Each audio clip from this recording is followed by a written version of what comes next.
Good morning, friends. Today we will see the input tax credit under GST and conditions to claim. Input tax credit under GST क्या होता है और उसको claim करने के लिए क्या कंडीशंस है. Before that I want to give some information about the ClearTax. ClearTax is web based software under which you can do all reconciliation, you can maintain all data of the GST on GST web portal software. ClearTax provide facility to submit GSTR1, GSTR3B. Also to produce the e-invoices. It gives you the reconciliation of GSTR1 and GSTR3B. Also reconciliation of ITC along with GSTR2B. You can integrate your accounting software with the ClearTax and all data import on ClearTax, and you can do the reconciliation as per requirement. Reconciliation gives you the misstatement, any mistakes in GSTR1 and GSTR3B. So to avoid the errors and interest and penalty, ClearTax is one of the best software in India. Its pricing also very comparatively low. You can request demo before purchase. One of the article from the ClearTax, input tax credit under GST and conditions to claim, we are going to discuss today.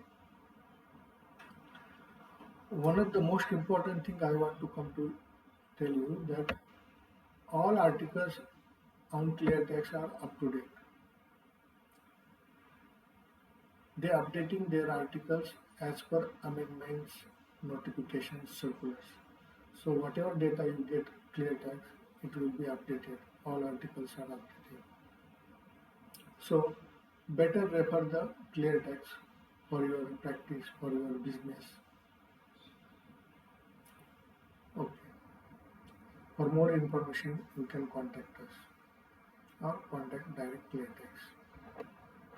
Now we will see the article, the input tax credit. What means it? Means the goods and service tax paid by taxable person on any purchase of goods or services are used or will be used for business. Means जब आप कुछ भी purchase करते हो यानी कि goods और services for your business, आप रॉ मटेरियल परचेस करते हो या कैपिटल गुड्स परचेस करते हो या कुछ आपको सर्विसेज लगती है वो परचेस करते हो from the registered person of GST, he issue you invoice on which you charge the GST and you pay him the bill amount along with the GST. तो जो भी आप परचेस पे जीएसटी पे कर रहे हो उसका आईटीसी आपको मिलना चाहिए. What is ITC? ITC means input tax credit. उसको आपको क्रेडिट मिलना चाहिए. Means when you raise the sales invoice your customer, you charge the GST to him, and that liability, tax payable on sales, is set up with the ITC, input tax credit, which you get from the purchase of the goods and expenses. तो जो आप pocket से purchaser को जो ITC के लिए GST के लिए पेमेंट किया था उसका आपको सेटअप मिलेगा जो कि आपको जीएसटी गवर्नमेंट को पे करना है on the sales invoice. ITC is most critical and important point under GST more than sales, because under sales you charge the invoice along with the GST to customer, you collect the money and pay to government, so you act as an agent. There is no hardship. But under the purchase and expense, When you pay the GST to your supplier, that ITC you have to claim in GSTR 3B. There are so many conditions and restrictions to get that ITC. So you have to take due care when you claim the ITC on GST. ITC value can reduce from GST payable on sales, यानी कि cell पे जो GST payable है वो ITC आप reduce कर सकते हो after the fulfilling the some conditions. उसके लिए कुछ कंडीशंस हैं, वो फुलफिल करने के बाद ही आप उसको क्लेम कर सकते हो। मोस्ट इम्पॉर्टेंट, उसके लिए आपको रिकन्सिलेशन करना पड़ेगा GSTR 2B। GSTR 2B in which details come after the supplier submit GSTR 1 and sales के कार्य डिटेल देगा। उसके बाद आपको उसका डिटेल्स आपके 2B में दिखेगा और वो आपका एलिजिबल ITC बन जाएगा। उसमें भी बहुत सारी कंडीशंस है कि 2B का भी ITC आपको एलिजिबल है या नहीं, वो चेक करना पड़ेगा। तो हम इस आर्टिकल में देखेंगे। यू कैन सी दैट वो आर्टिकल में ये भी डालते हैं कि लेटेस्ट अपडेट क्या क्या है, जैसे कि 1 फरवरी 2023 बजट 2023 में क्या क्या चेंजेस आ गए। ये सारे चेंजेस आपको यहाँ पे देखेंगे समरी में। तो हम उसमें नहीं जाके बल्कि डायरेक्टली आप अभी आज की डेट में क्या एप्लीकेबल है उसको देखेंगे। So there is no confusion. So conditions to claim the input tax credit under GST, Section 16 of CGST Act laid down the conditions to be fulfilled by GST registered buyer to claim ITC. Under Section 16 में दिया है कि conditions कौन सी है। Below are summarized conditions. Number 1, such input tax is eligible for the claim. वो eligible है तब जब वो गुड्स और सर्विसेज आप बिजनेस पर्पस के लिए परचेस कर रहे हो, नॉट फॉर पर्सनल पर्पस। यानी कि जो भी आप परचेस कर रहे हो मटेरियल, गुड्स, सर्विसेज, वो सब आप बिजनेस पर्पस के लिए ले रहे हो, नॉट फॉर पर्सनल यूज, तभी वो आपको क्रेडिट एलिजिबल रहेगा। Number 2, buyer must hold such tax invoice, debit note और डॉक्यूमेंट एविडेंस। यानी कि आपके पास वो परचेस का, वो सर्विस का आपके पास प्रॉपर टैक्स इनवॉइस चाहिए। टैक्स इनवॉइस नहीं तो डेबिट नोट चाहिए। अगर एक्सपोर्ट का है, इंपोर्ट का है तो शिपिंग बिल चाहिए। तो एक एविडेंसिंग डॉक्यूमेंट जो GST में बताया कि ये डॉक्यूमेंट आपको, उसका सपोर्टिंग डॉक्यूमेंट आपके पास चाहिए। आपको मालूम है टैक्स इनवॉइस और डेबिट नोट चेक करते हुए आपको देखना है कि परचेसर और सप्लायर दोनों का, पार्टी का GST नंबर, उसका एड्रेस, प्लेस ऑफ सप्लाई, उसका invoice number, invoice date, taxable value, tax amount, उसका बाइफरकेशन CGST, HGST और IGST, total tax amount, total taxable amount और टोटल बिल अमाउंट। ये सारी डिटेल्स आपकी डेबिट नोट, इनवॉइस में properly होनी चाहिए। अगर वो ई इनवॉइस है तो आपको सिग्नेचर और स्टैम्प की जरूरत है। अगर ई इनवॉइस नहीं तो वो it should be sign and stamp, और ये ओरिजिनल चाहिए, ना कि स्कैन कॉपी। तो आप ये रिकॉर्ड्स में रख सकते हो।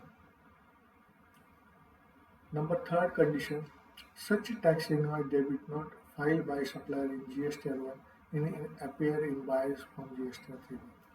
थर्ड कंडीशन ये है कि सप्लायर वो सारे इनवॉइसेस उसके GSTR 1 में फिल करे। जैसे ही वो अपने सारे इनवॉइस GSTR 1 में फिल करेगा, आपको वो इनवॉइसेस आपके GSTR 2B में दिखेंगे। यहाँ पे पहले जो प्रोविजनल ITC दी जाती थी 5%, 10%, वो अभी बंद हो गया। अभी आपको जो भी 2B में आएगा और 2B में भी जो भी एलिजिबल ITC रहेगा वही आपको मिलेगा। यानी कि आपका ITC अभी 2B के ऊपर या 2B से एक्सेस हो ही नहीं सकता। Correct. Number 4, from January 22, the provision of provisional ITC no longer. So, जो मैंने अभी बताया आपको, जो 5% का प्रोविजनल ITC आपको एक्सेस मिलता था over and above the 2B, वो अभी अवेलेबल नहीं है, और आपको जो 2B में दिया है उतना ही ITC आपको मिलेगा. Next point, the buyer has received goods and services. This is most important. ये सब मिस कर जाते हैं कि आप सोचते हैं मेरे पास इनवॉइस आ गया, मैंने उनको पेमेंट कर दिया तो मुझे ITC मिल जाएगा. But when there is cut off date, यानी कि मंथ की लास्ट डेट में या 1-2 दिन में आप जब कुछ परचेस करते हो या कुछ सर्विस लेते हो, आपको इनवॉइस तो उस डेट का भी मिलता है और आप पेमेंट भी कर देते हो, बट गुड्स इन ट्रांजिट रहता है, आपको पास मिलता नहीं है या आपको सर्विस कंप्लीट नहीं होती है. उस केस में आपको ITC लेना नहीं है, क्योंकि this is one of the condition that you should get the goods और service should be completed before the due date. तो जिस मंथ में ये गुड्स आपको मिलेंगे या सर्विस कंप्लीट होगी, उस महीने में आपको उसका ITC मिलेगा, भले ही वो आपके 2B में आ जाए. Correct. Sometimes buyer give the instruction to supplier in ship to bill model to deliver the goods to third party or to agent. In that case, if that goods received by that third person, it's supposed to be considered that buyer has received the goods. This is one important point in this case. Correct. Next point, buyer furnish the GST return of 3B. जो buyer है, जो ITC लेने वाला है, तो उसको regularly आपका GST और 3B भरना चाहिए, और उस मंथ का पर्टिकुलरली 3B आपको भरा हुआ चाहिए, तभी आपको उसका ITC मिलेगा. वैसे भी ITC क्लेम करने के लिए आपको GST और 3B भरना ही है, क्योंकि ITC आप 3B में ही क्लेम करते हैं. Correct. Next point, where the goods received in lots in installment, ITC will be available when the last lot installment received. अभी आप कुछ goods परचेस किया है और वो आपको लॉट्स में मिल रहे हैं, वीकली मिल रहे हैं या 15 डेज में मिल रहे हैं. तो जब आपको लास्ट का लॉट मिलेगा ना, तभी आपको उसका ITC क्लेम करना है. भले सप्लायर जो हमें कर रहा है, जो सप्लायर, उसको GST पर लॉट देना है. जैसे वो लॉट देगा उसके हिसाब से उसको गवर्नमेंट को GST पे करना. बट हमें उसका ITC, उसका लास्ट इंस्टॉलमेंट जब मिलेगा तभी वो पूरा टोटल ITC मिलेगा. तब तक आपको एक ही इंस्टॉलमेंट का ITC नहीं मिलेगा. Next point, the buyer must pay toward the supply of goods और services within 180 days from the invoice date. अभी दिस इज मोस्ट इम्पॉर्टेंट. अभी सपोज आपने कुछ परचेस किया है, आपको इनवॉइस प्रॉपर मिल गया, आपने उसका पेमेंट भी कर दिया, सप्लायर ने आपको गुड्स और सर्विस भी डिलीवर कर दिया है. करेक्ट. और आपके 2B में आया है, तो सारे कंडीशन फुलफिल हो गए, आपने उसका ITC GST 3B में ले लिया. This is correct. This is not provisional ITC, this is final ITC. Self assessment basis पे आपने वो ITC क्लेम कर दिया, no issue. This is absolutely correct. But after the ITC claim and utilise within 180 days, यानी कि invoice date है, वहाँ से 180 डेज में अगर आपने सप्लायर को उसका bill amount along with the tax अगर पे नहीं किया, आउटस्टैंडिंग रखा है किसी रीजन की वजह से, तो आपको आफ्टर द 180 डेज वो ITC जो आपने लिया है उसको आपको रिवर्स करना पड़ेगा along with the interest under section 50 at the rate of 18%. Correct. और 18% करके आपको रिवर्स करना है, और जब भी आप उसको पेमेंट करेंगे, या फिर आपने अगर प्रोपोर्शनल पेमेंट किया 50% किया 60%, तो जितना पेमेंट किया है उतना तो आईटीसी आपको मिलेगा, जितना पेमेंट नहीं किया उसका प्रोपोर्शनेट आईटीसी आपको रिवर्स करना है। और after some time, if you paid whole amount, then you can claim that ITC once again. तो आपको वो ITC फिर से मिलेगा, और ये ITC लेने के लिए आपको कोई भी टाइम लिमिट नहीं है। You can claim at any time after the payment to supplier.